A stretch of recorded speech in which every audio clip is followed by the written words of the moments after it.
Right. So this is in part of healthcare testing, especially when we are working on the Facets application, especially on the healthcare, because as in when we know, Facets is a kind of application which is used for claim processing, adjudication, all that, even benefit enrollment, provider network management, everything can be done using Facets. But from the testing perspective, being a Facets analyst or a healthcare testing professional, or it can be of anyone, right? So roles can be either a Facets business analyst, it can be a Facets configuration analyst, it can be a healthcare testing professional. End of the day, understanding about multiple scenarios, especially in the field of testing and from the manual testing point of view. And you need to identify and create some test cases. That is something that we have to do it, right? So based upon some scenarios and all, we need to know that. In that regard, I have taken one scenario. This scenario is something relating to benefit configuration because in healthcare, we do benefit configurations and all for any kind of health plans.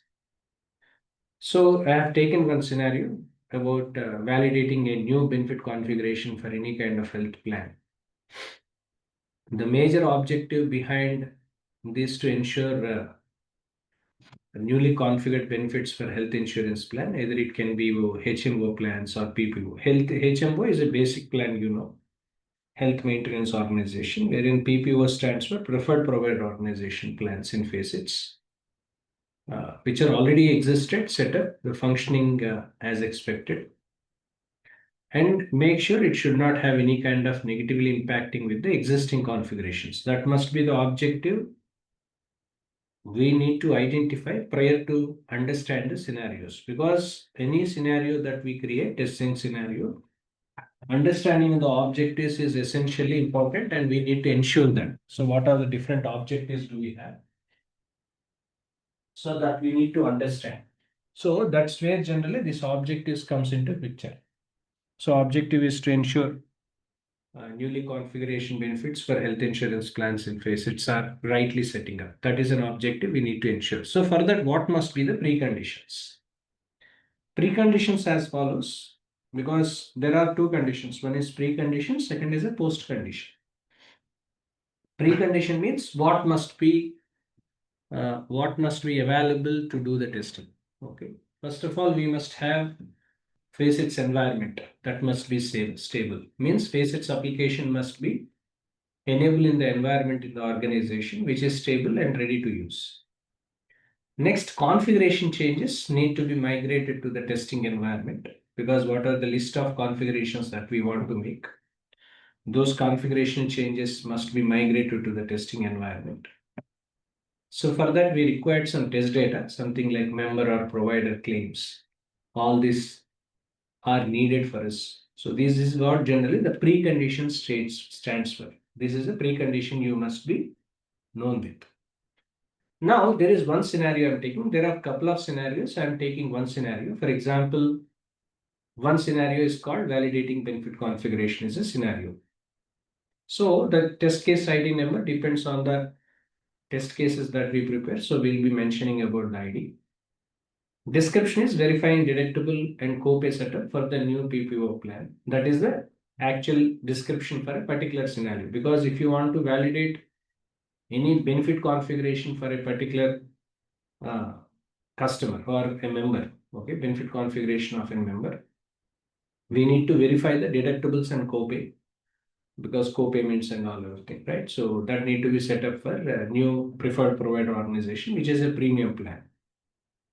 So for that, we need to query the plans in Facets user interface based upon the plan code. For example, plan code called PPO new 2025. Okay, this is a query plan in Facets that we have taken.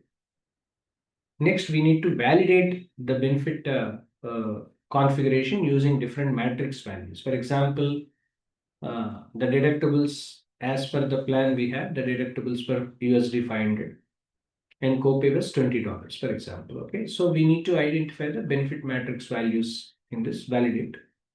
Next, we must confirm the provider assignment, assess assignment and coverage tier mapping.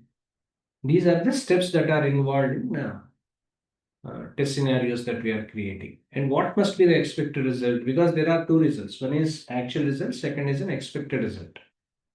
Actual result, what testing team has identified after the development of a particular validation or benefit configuration functionality. Expected result is what customer is expecting. If both are same, test condition is considered as pass. If not, test condition is considered as failed. So expected result here is deductible and copay amounts are correctly set. That is the expected result, which we must ensure. Next, coverage tier must be linked to the proper product. Means depends on the type of health insurance product a customer has taken, member has taken. The coverage tier must be linked to that.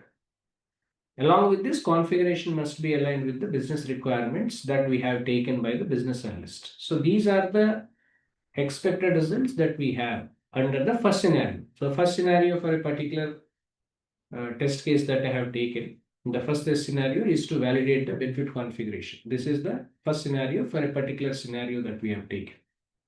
Second scenario, that validating claim processing, that we can discuss in coming session.